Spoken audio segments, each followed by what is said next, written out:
Assalamualaikum warahmatullahi wabarakatuh.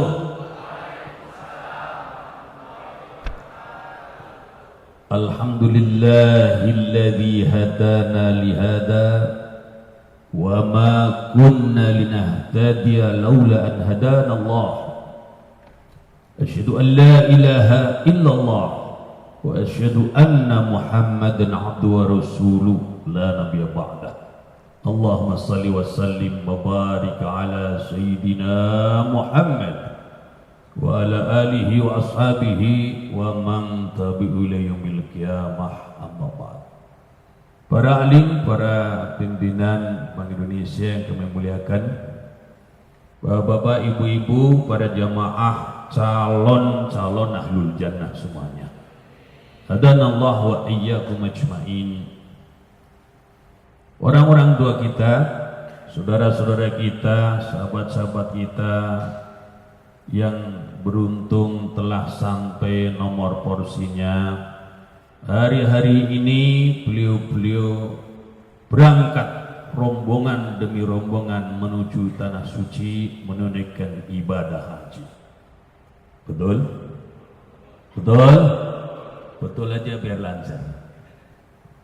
Ibadah haji, rukun Islam kelima, adalah ibadah yang hukumnya wajib fardu bagi yang telah mampu, namun dipastikan tidak akan semua umat Islam punya kesempatan menunaikannya. Betul? Udah betul lagi aja. Namun walaupun tidak semua umat Islam itu akan bisa menunaikan ibadah haji, bukan sekedar persoalan biaya atau masalah materi, namun masalah kesempatan.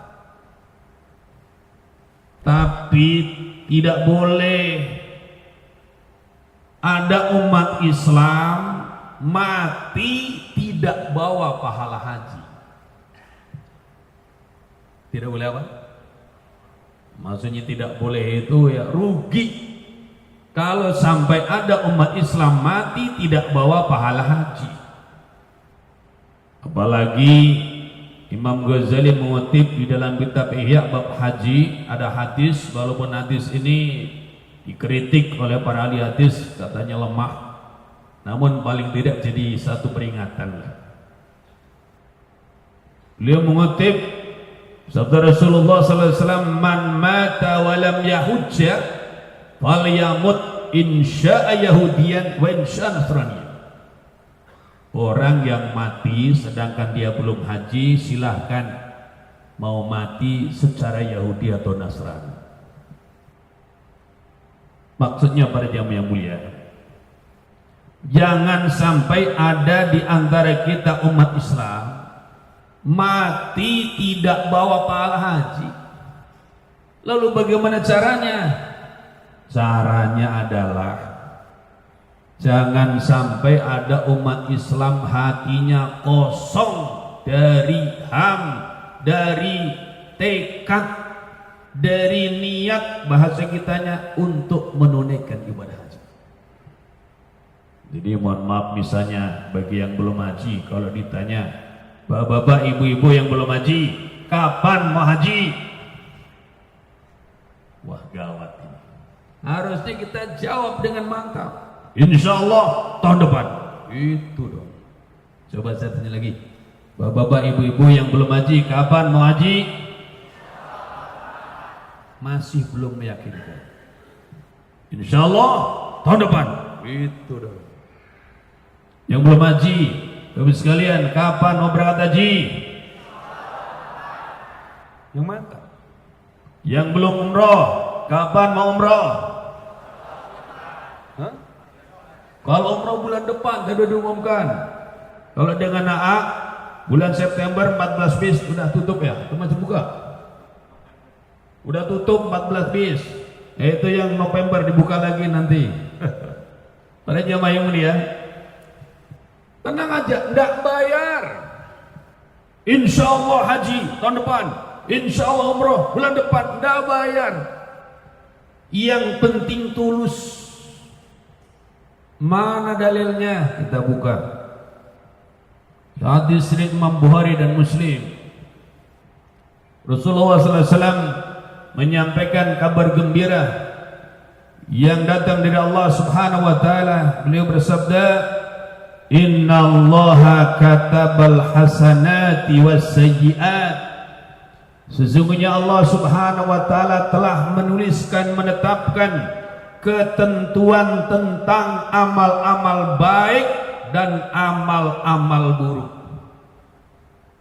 Tsumma bayyana dzalik, kemudian Allah Subhanahu wa taala menjelaskan tentang ketentuan amal-amal baik dan ketentuan amal-amal buruk karena ketentuannya berbeda.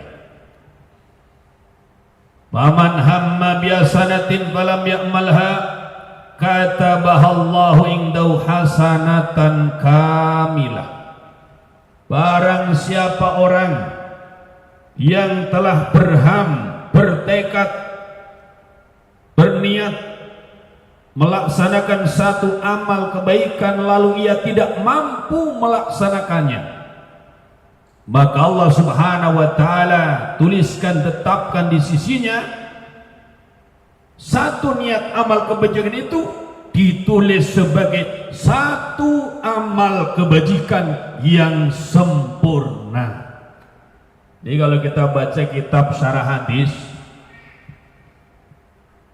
orang yang punya niat melaksanakan satu amal kebaikan, lalu karena keterbatasan dan ketakmampuannya dia tidak bisa mewujudkan niatnya itu, oleh Allah tetap diapresiasi, tetap dituliskan di sisi Allah sebagai satu amal kebajikan sempurna. Katabahallahu tabaraka wa ta'ala indahu hasanatan kamilah.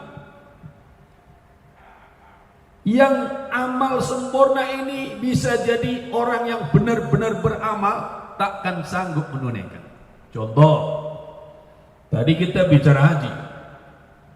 Kalau ada di antara kita sudah bertekad mau menunaikan ibadah haji, sudah berusaha sesuai kemampuannya, menunggu waktunya, hari-hanya, tapi ternyata belum sampai menginjakkan kaki di tanah suci berhaji, sudah terburu didatangi malaikat Israel, diajak menghadap Allah Subhanahu wa taala, sudah mati.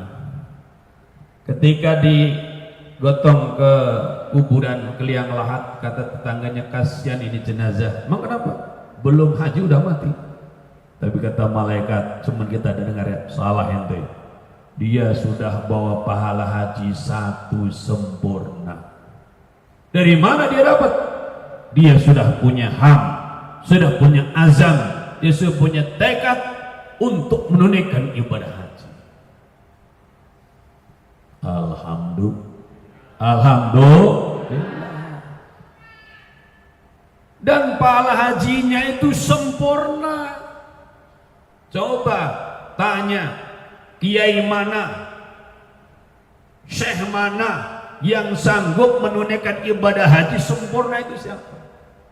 Justru ibadah haji ini pahalanya satu sempurna bagi mereka yang punya niat namun kemampuan tidak sampai mati, niat itu tak terwujud namun masih membara dalam hati.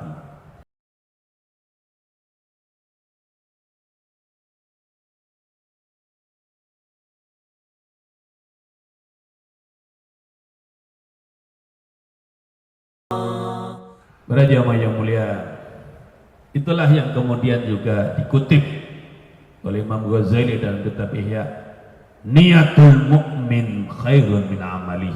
Niat orang beriman itu lebih baik daripada amalnya, karena niat yang ikhlas, tulus, yang tidak mampu dilaksanakan karena keterbatasan keadaan, tetap jadi amal, bahkan berpahala satu sempurna. sedangkan amal tanpa keikhlasan niat tidak ada catatan kebaikan di sisi Allah Subhanahu wa taala.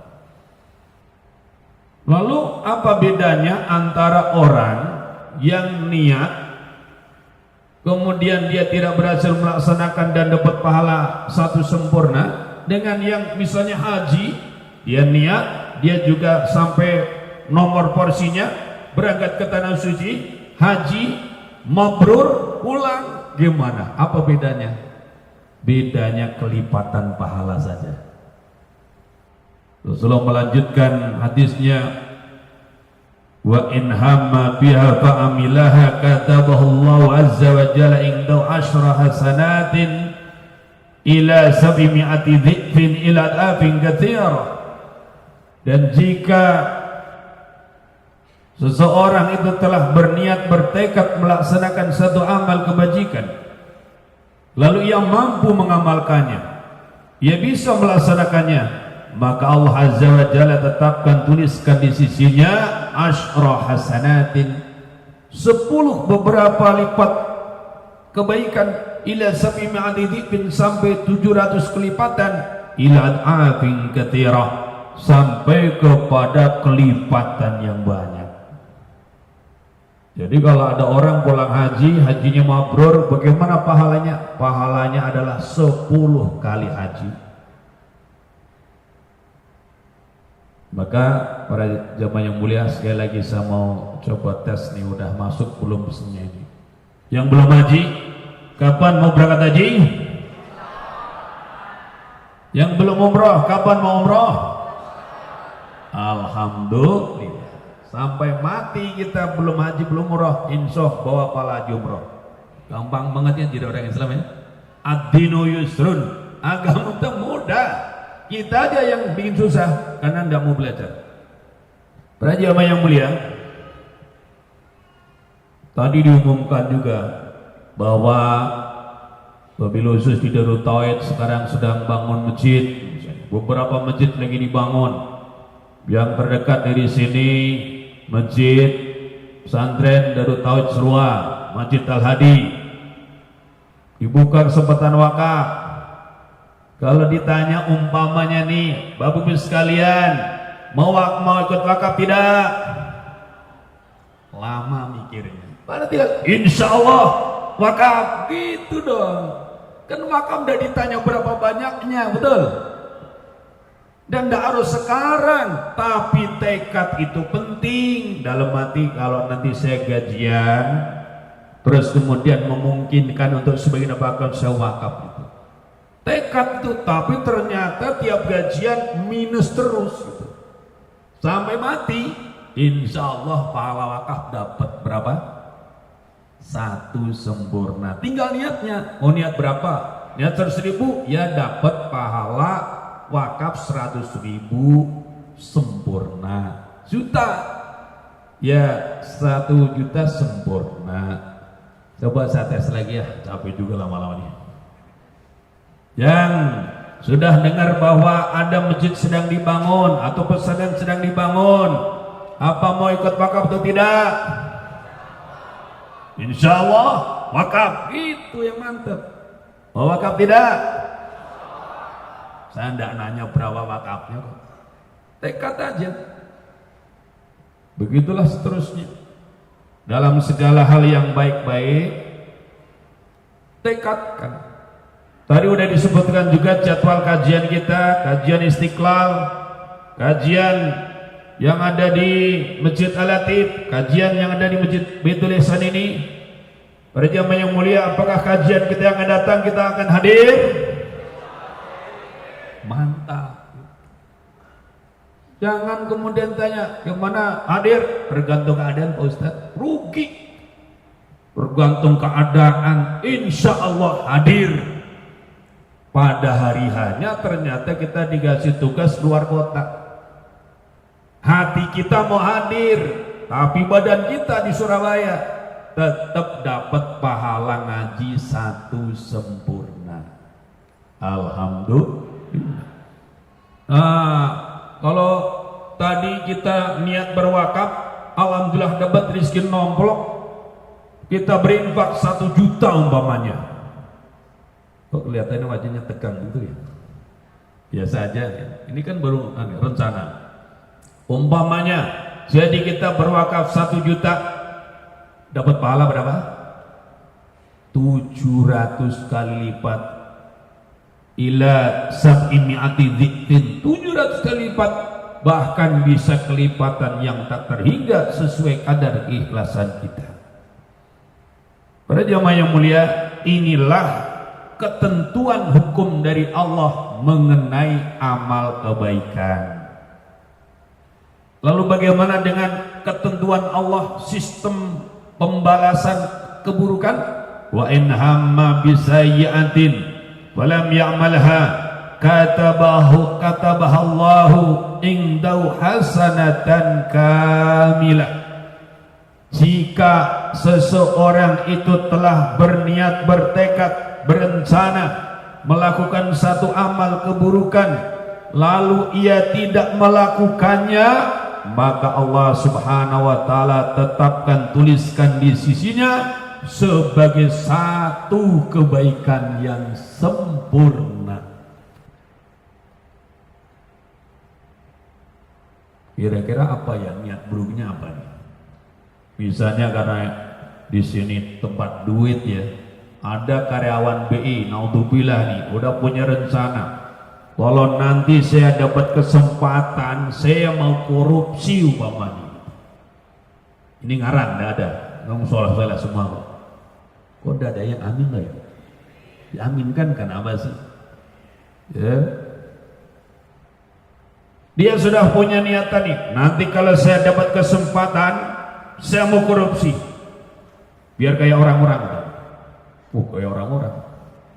Tapi ternyata pada waktu hari hanya dia dapat kesempatan, dia mau korupsi, dia merubah data atau apalah, saya tidak tahu caranya korupsi gimana.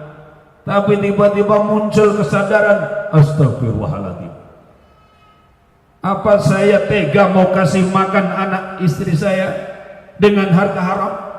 Apa saya akan tega membuat anak-anak saya terhalang jadi anak soleh dan solehah, istri saya menjadi istri yang calon ahli surga? Apa saya akan halangi anak saya untuk jadi penghafal Quran? Karena anak-anak yang diberi makan dari yang haram tak akan bisa jadi orang alim. Begitu dia mau korupsi, tiba-tiba bergejolak hati nuraninya, menentang dorongan setan dan nafsu yang ada kala itu. Akhirnya dengan keringat dingin dia putuskan tidak jadi. Oh, tidak ada yang amin juga ya? Diaminkan gitu loh kalau ada orang baik itu ya. Amin ya rabbal alamin. Akhirnya dia tidak jadi korupsi. Gimana yang nasibnya?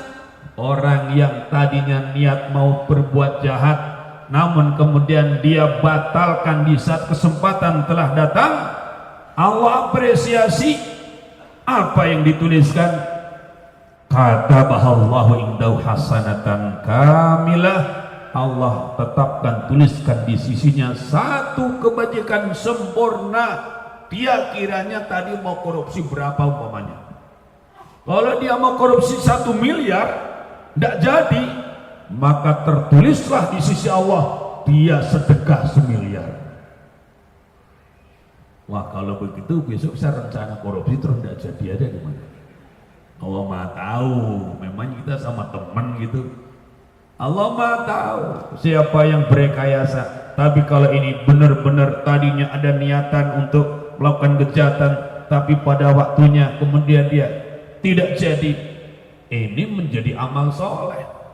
Allah.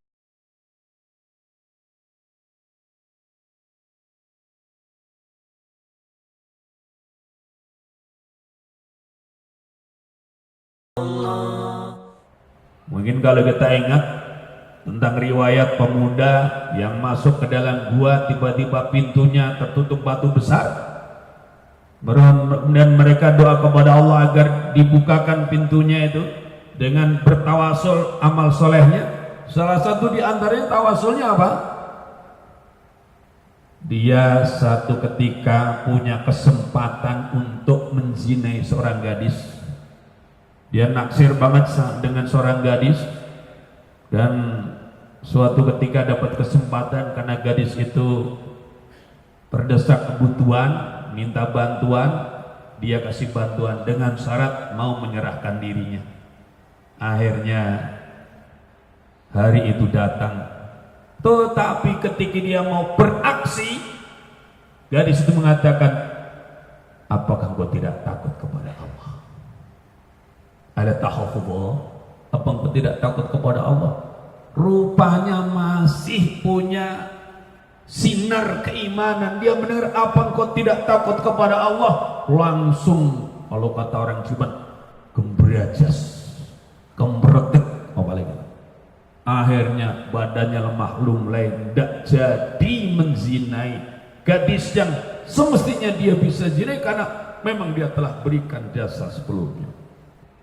Dan kemudian dia mengatakan dalam tawassulnya, Allah, kalau apa yang saya lakukan ini satu amal kebaikan, selamatkan kami dari dalam gua ini, ya Allah. Kemudian batunya bergeser. Coba ya, kalau siapapun yang punya kesempatan berbuat jahat tiba-tiba berhenti gitu, aman gak kira-kira kita? Aman gak kira-kira? Yang mau nyopet jadi nyopet, yang mau jambret dan jadi jambret, yang mau nyuri dan jadi nyuri, yang mau korupsi dan jadi korupsi, yang mau curang dan jadi curang. Alhamdulillah, dan Allah mengapresiasi itu dengan diberikan nilai pahala hasanatan kamilah. Wa in hamma fa'amilaha katabahallahu sayyi'atan wahidah. Dan jika ada orang dia punya niat untuk melaksanakan satu keburukan, satu kejahatan, lalu ia benar-benar melaksanakannya, maka Allah tetapkan di sisinya satu keburukan belaka. Kalau kebaikan dilipat gandakan jadi 10, jadi 7, bahkan kelipatan terhingga. Namun kalau yang buruk satu ya satu. Makanya para jamaah yang mulia, disinilah kita perlu menyadari kenapa malaikat pemimpin penjaga neraka itu tidak bisa senyum. Wajahnya wajah marah, karena siapapun yang diantarkan masuk neraka itu dipastikan ini manusia yang, kalau kata Bang Roma Irama, berlalu. Kok bisa masih masuk neraka deh? Kalau dia itu berbuat amal kebaikan, satu dibalas berapa kali? 10 kali lipat, 700 kali lipat, bahkan tak terhingga. Punya niat baik, tak mampu melaksanakan, tetap diberi pahala satu sempurna. Punya niat buruk, ketika punya kesempatan melakukan tapi dibatalkan, diberikan pahala kebaikan. Kalau berbuat niat jahat, dilaksanakan, satu dibalas satu. Kok di akhirat masih banyakkan dosanya itu loh? Ini manusia macam apa kayak gini? Itu makanya Malik susah senyum. Gimana senyum ketemu orang yang ngeselin kayak begini? Dan jangan-jangan orang itu siapa? Jangan-jangan orang itu siapa? Kita, jangan-jangan. Moga-moga dah ya. Maka para jamaah yang mulia, mari bersama-sama kita dalam hidup ini jangan sia-siakan kesempatan untuk meraih karunia dari Allah SWT. Maka kajian kita kajian tauhid.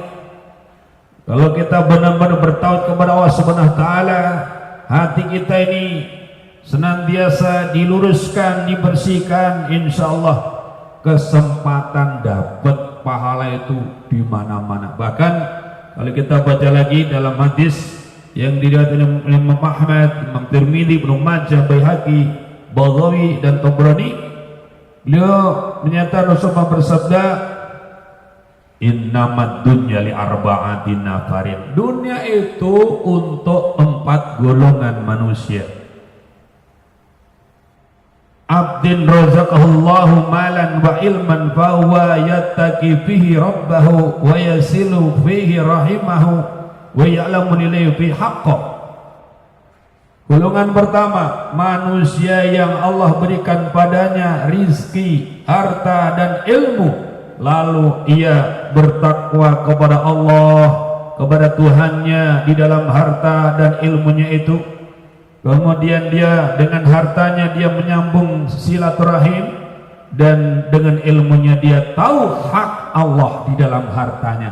Ini golongan paling tinggi, paling mulia. Moga-moga kita di sana diberi Allah harta, amin ya rabbal. Dikasih ilmu, sudah kaya, rajin ngaji, punya banyak guru yang baik-baik dalam agamanya, maka dengan ilmunya dia belanjakan hartanya di jalan Allah, bertakwa kepada Allah, sambung silaturahim, tahu hak-hak Allah dalam harta. Yang kedua siapa? Yang kedua adalah wa abdin razaqahullahu ilman wa lam yarzuqhu malan fa huwa sadiqun niyati yaqul law anna li malan la amiltu bi amali fulan wa huwa bi niyatihi wa ajruhuma sawa. Yang kedua adalah orang yang oleh Allah diberikan ilmu, rajin ngaji dia, namun oleh Allah ditakdir tidak diberikan harta. Sederhana hartanya, hanya untuk kebutuhan sehari-hari belaka, tidak berlimpah seperti orang lainnya. Namun dengan ilmunya itu dia punya niat yang jujur, yang jernih, yang tulus. Apa dia berkata? Kalau saja saya punya harta, maka saya pun akan beramal seperti amalnya beliau. Amalnya orang-orang yang telah membangun masjid, musola, pesantren, telah memberangkatkan haji, para merbuat masjid, para ustadz-ustadz di daerah-daerah terpencil yang telah ikut berjuang di jalan Allah dengan hartanya, dengan pangkat jabatannya. Saya pun mau melakukan seperti itu, maka beliau berdua pahalanya sama. Makanya beruntung orang yang tiap melihat orang yang beramal saleh kemudian mengatakan, ya Allah, kalau saja saya punya harta seperti beliau, punya ilmu seperti beliau, saya pun akan mengamalkan hal yang semisalnya. Fahuwa ya atau fahuma, maka keduanya itu bahwa biniyati fajru masawa, pahala keduanya sama. Yang ketiga, wa abdin razaqallahu malan wa lam yarzuqhu ilman fahuwa yahbitu fi mali bighairi ilmin la yattaqi fihi rabbah wa la yaslu fi rahimah wa la ya'lamu lillahi fi haqqan fahada bi'ahbatil manazil. Yang kedua, golongan manusia yang Allah berikan kepadanya harta namun tidak diberikan rizki berupa ilmu, maka ia dengan kebodohannya itu dia menjatuhkan diri di dalam hartanya itu dengan tanpa ilmu. Dia tidak bertawakal kepada Allah, dia tidak jalin silaturahim, dan dia tidak tahu hak Allah dalam hartanya. Maka inilah kedudukan yang terendah. Na'udzubillah min dzalik. Hartanya makin membuat dia jatuh, bahkan bisa asfala safilin, rendahnya rendah gara-gara harta. Dengan uangnya dia booking artis 80 juta per malam. Orang lain 80 juta ngumpulin bertahun-tahun, dia untuk semalam doang. Apa hebat? Enggak, dia nyungsep kepada ahbazil manazil. Namun yang lebih mengenaskan apa? Ada ini, wa abdin lam yarzuqhu Allahu malan wala ilman fahuwa yaqul. Ada orang yang Allah tidak berikan dia rizki harta, tidak diberikan padanya rizki ilmu. Mohon maaf, dia miskin, dia bodoh, tidak mau ngaji. Lau annali, dia mengatakan bahwa yaqul lau annali malan la amiltu bihi bi amali fulan. Kalau saja saya punya harta, saya pun akan beramal dalam harta saya seperti amalnya si fulan itu. Jangankan 80 juta, 100 juta saya bayarin biar puas. Maka bahwa biniyati fawizruhuma sawa, maka dia dengan niatnya itu dosa mereka berdua sama. Na'udzubillah min dzalik.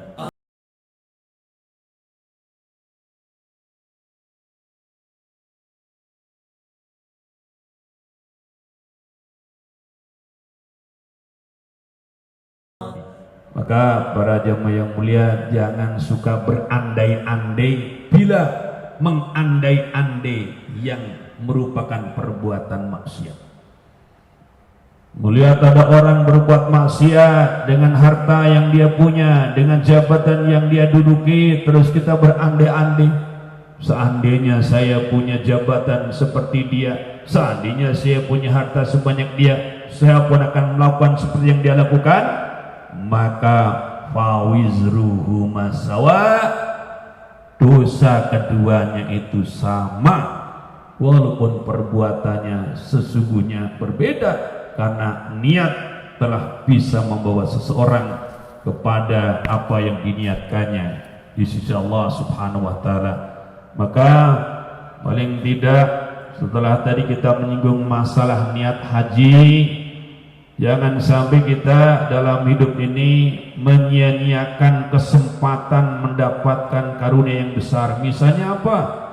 Kita walaupun sekarang zaman semakin akhir, kalau kata Nabi ya, zaman itu kan semakin akhir semakin buruk secara kedudukannya di sisi Allah, keadaannya dalam mendukung iman Islam kita. Namun apapun yang terjadi dengan zaman tak boleh membuat kita kehilangan azam. Niat apa misalnya? Niat untuk terus meningkatkan kadar keislaman kita sampai pada derajat Islam yang kafah. Betul? Betul? Karena di Al-Baqarah 28 Allah Ta'ala menyeru, ya ayyuhalladzina amanu dukhulu fis-silmi kafah wa la tattabi'u khutuwati syaitan innahu lakum aduwwum mubin. Orang-orang yang beriman, masuklah kamu sekalian ke dalam Islam secara kafah. Kalau di dalam tafsir Ibnu Abbas, kafah itu apa? Fi syara'i dini Muhammadin sallallahu alaihi wasallam jami'an, masuk ke dalam syariat Nabi Muhammad sallallahu alaihi wasallam, syariat agama Nabi Muhammad sallallahu alaihi wasallam secara keseluruhan. Dan tidak usah khawatir, ajaran agama Islam, ajaran Nabi Muhammad itu mau dilihat dari sudut pandang manapun, mau diteliti dari manapun, tidak ada yang buruk. Karena inti daripada ajaran Islam sebagaimana disebutkan oleh Al-Imam An-Nawawi, ulama besar kita dari Nusantara ini, dari Banten, yang menjadi ulama Islam di dunia, beliau menyatakan apa? Kullu fajami'u awamirillahi ta'ala tarji'u ila khaslatain. Semua perintah-perintah Allah yang di Quran, yang di hadis itu kalau kita simpulkan akan kembali kepada dua amalan. Yang pertama, at-ta'zimu lillahi ta'ala, mengagungkan Allah Subhanahu wa taala seagung-agungnya. Maka salat agungkan Allah, zikir doa agungkan Allah, haji umrah agungkan Allah, dan demikian semua amal-amal mahdoh itu bagian dari pengagungan kepada Allah. Dan yang sisi keduanya adalah asyafaqatu li khalqi, belas kasih kepada makhluk Allah. Sebentar lagi Idul Adha, takbiran agungkan Allah, salat Idul Adha agungkan Allah, khutbah agungkan Allah, doa agungkan Allah. Selesai itu sembelih hewan kurban, berbagi belas kasih kepada sama, wabil khusus kepada fuqara wal masakin. Betul? Semoga kita semuanya termasuk orang-orang yang terus berproses menuju kepada Islam yang kafah. Dan kalaupun sampai mati belum kafah, insya Allah dapat pahala Islam yang kafah satu sempurna, berkah daripada ketulusan niat kita untuk menuju apa yang kita niatkan. Dan itu memang diperintahkan oleh Allah Subhanahu wa ta'ala. Bahkan sebaiknya lagi nih, kan masih ada waktunya 2 menit ya, sebaiknya lagi bahkan kita ini mohon kepada Allah agar diberikan karunia anugerah bisa mendapatkan syahadah. menjadi orang yang diberi Allah karunia kesyahidan, mati syahid dalam rangka membela bangsa dan negara, yang membela agama Allah Subhanahu wa taala. Karena apa? Kalau kita punya dosa, bila mati syahid semua dosa itu akan beres. Asyhadatu tukafiru kulla syai' illa dain. Mati syahid itu akan menutup semua dosa, cuman satu yang tidak bisa ketutup, utang. Makanya kalau punya utang harus dilunasi. Terus apa lagi? Orang kalau hafal Quran masuk ke dalam surga, boleh dia bawa 10 anggota keluarganya masuk surga. Namun kalau orang yang mati syahid luar biasa, dia boleh bawa 70 kerabatnya masuk surga. Waduh, serem Pak Ustaz bicara mati syahid. Tenang, sebab Rasul bersabda, man sa'alallah syahadata bisidqin balaghallahu manazil syuhada wa in mata ala firasih.